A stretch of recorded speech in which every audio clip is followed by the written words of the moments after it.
That's right, the legend itself has officially been ported to PlayStation 5, which means the return of sassy Qui-Gon, Force is strong with you. Strong enough to be a Jedi? No, not really. Obi-Wan with a rocket launcher, Been blasted! and another chance to wipe out all the Gungans. Now, a few years back, I made a video about the original version of this game, but now that it's been ported to PS5, I wanted to revisit this classic in all of its newfound HD glory and cover everything that I didn't get to the first time around. Plus, a lot of the publications online haven't been very nice to this game when announcing its re-release. So, I wanted to remind everyone why the Phantom Menace is an absolute 10 out of 10. Okay, let's dive straight into it, and this is clearly the PlayStation 1 port. For those that don't know, the game was originally developed for the PC and then ported to PS1, but now the resolution has been upgraded to glorious 4K, showing off PS1 Qui-Gon in all of his glory. Something is amiss here. Now, modern role-playing games pride themselves on their complex character interactions with branching paths, but the Phantom Menace was doing that a quarter of a century ago. Oh, Obi-Wan, what a trooper, he's clearly dying from dioxis poisoning, but still politely listening to the droid. Excuse me, but I must be going. Also, now that the graphics have been upscaled, you can tell he's been skipping on neck day. Modern Star Wars games like Jedi Survivor boast about their complex combat controls. And yet this game did all that and more. Look, we've got saber combat, laser deflection, force push, and the good old tactical roll. See, these droids, they just can't keep up. Sure, Cal Kestis had a pistol, but did he have a machine gun? Find a way to open this door, and hurry! I will not be talked to like that. He's a hard man, Qui-Gon. Very hard man. And like any great game, the Phantom Menace is full of secret areas and Easter eggs, like this big kebab made out of droidicas. 3 things are certain in life: death, taxes, and Obi-Wan falling down that ledge. Oh, look, it's the ship. Hey guys, you want to help us? Never mind. The upscaled resolution really makes the pieces that Obi-Wan gets chopped into look extra crispy. Oh, you can actually make out his head now. The developers really did pack these levels with all sorts of Easter eggs, from mumbling Nimordians to droid starfighters. Look, they even have a gong droid. No, I'm sorry, I can't take you with me. I already have one inept NPC following me around. Speaking of which... Obi-Wan! Yes? Well, come on, say something. Oh, right, he's pausing for dramatic effect. And so, Obi-Wan sneaks onto the transport.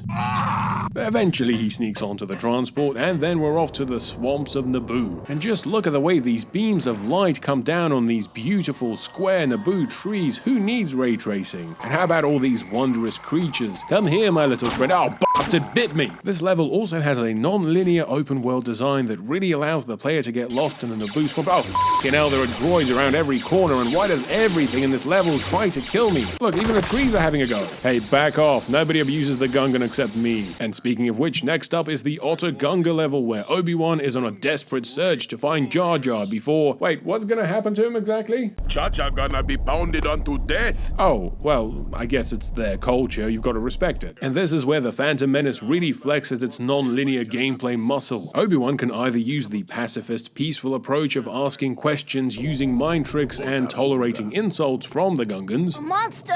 Help me! Oh, you gonna get pasted, Outlander. You're so very ugly, Outlander. Or just engage in aggressive negotiations. And now that the game has been upscaled, I can finally make out some of these beautiful underwater creatures, like this whale with a giant zit on its forehead. Excuse me, sir, I hate to interrupt you clipping through the wall, but do you mind telling me where Jar Jar is? Ah, finally, there you are. Hope you haven't been pounded too hard. Next up is the City of Theed, where Obi-Wan quickly gets separated and is forced to take the long way around. If you're going through the garden, this might help you. Oh wow, thanks. I wonder how it works. You didn't see that, right?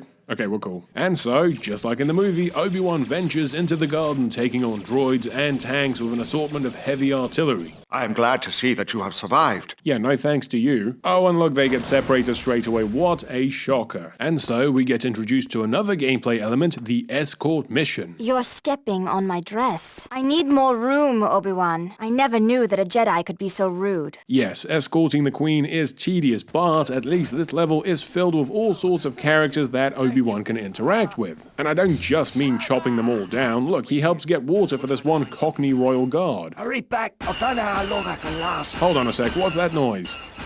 Oh god damn it, your highness, can't I leave you alone for a second without getting shot? Help me! First the Trade Federation shows up with those terrible battle droids, and now a stranger bursts into my home. I love the sassy response from Obi-Wan. You should really lock your doors. You should mind your own business. Fine, get shot by the battle droid, see if I care. Alright, your highness, I went through the trouble of clearing out all the battle droids on the streets. All you have to do now is just walk around the landmines. Damn it! Hold on a second, if I remember right, Padme was actually dressed as one of the handmaidens during this part, which means I'm going through all that trouble just for a damn decoy. And the developers were definitely in on this, because at the very end of the level, when you reach Qui-Gon and the two handmaidens, if you do chop them down, the game over screen pops up saying the queen has been killed. Okay, so after putting Obi-Wan through his paces, Qui-Gon finally ventures into Mos Espa to take on the real difficult tasks, you know, like chatting up space strippers, drinking, and getting into gambling debt. And this level is filled with all sorts of colorful characters, each with a catchphrase that's still ingrained in my mind all these years later. Better stand back, mister, cause I'm about to slash all my prices. Buy some hydroponic vegetables? Stop pushing me! Due back, Stu. Hello, handsome. Now, the main goal of the level is quite simple. You find Anakin and then do a trading sequence with some pod racer parts, but it's all the side content and little Easter eggs scattered throughout Mos Espa that really make this level amazing. You've got this street vendor who's hiding a pod racer in his backyard. You're no Jedi. What? I was helping Anakin by weeding out the competition. The Jawas are hiding a turret that you could hijack, and if you step into dung worms and then talk to Padme, she will mention the smell. You smell terrible. I had a problem with some dung worms. You can also walk into Max Rebo taking a bath with some assistants. You can break into Sebulba's pad. And of course there is the mission where you have to rescue the Hammerhead lady's son who's in a cage at the back of a gang hideout. Back away, villain. You shall not hurt this child. Oh shit, I accidentally clipped Kitster. That's not very wizard. It's fine. Look, there's like 4 more of them. Alright, lady, here's your ugly, ugly son. What do you have for me? A repulse booster? That's it? I took on that hairy beast for a repulse booster? That's it.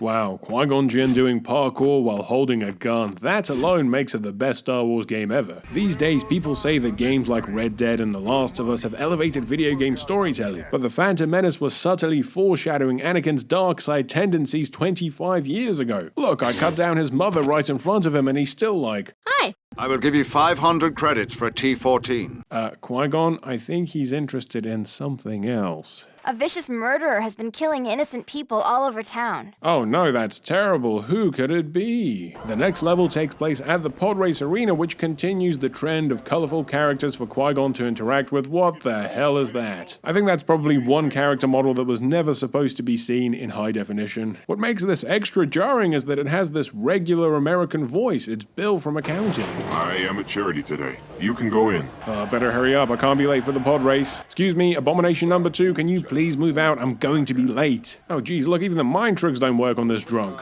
We're too busy to waste our time with you. I didn't want to do this, but you leave me no choice. Oh, there he is. Anakin, I've made him. I'm here for you, boy. Oh, great. Frustrating as it may be, this is a great example of the moral depth presented in this classic game. You're given freedom in how you overcome the obstacles in your way, and at the same time shown that there are consequences to your choices. Unless as the Gungans, then you can just wipe them all out. The way you're supposed to play this level is by going to pay Jabba a visit. Jabba is even more grotesque than I imagined. This doesn't sit too well with the crime lord who makes Obi-Wan fight this pit monster, who wears a very comfy looking vest. With that done, Qui-Gon explores the arena in a search for Watto. I'll tip you 500 Republic Dactarians if you play Freebird.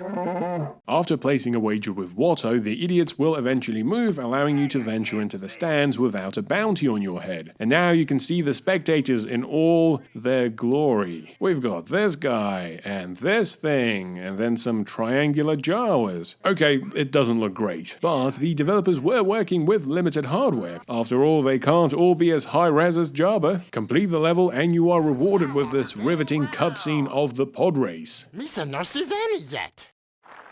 Don't worry. Here he comes now.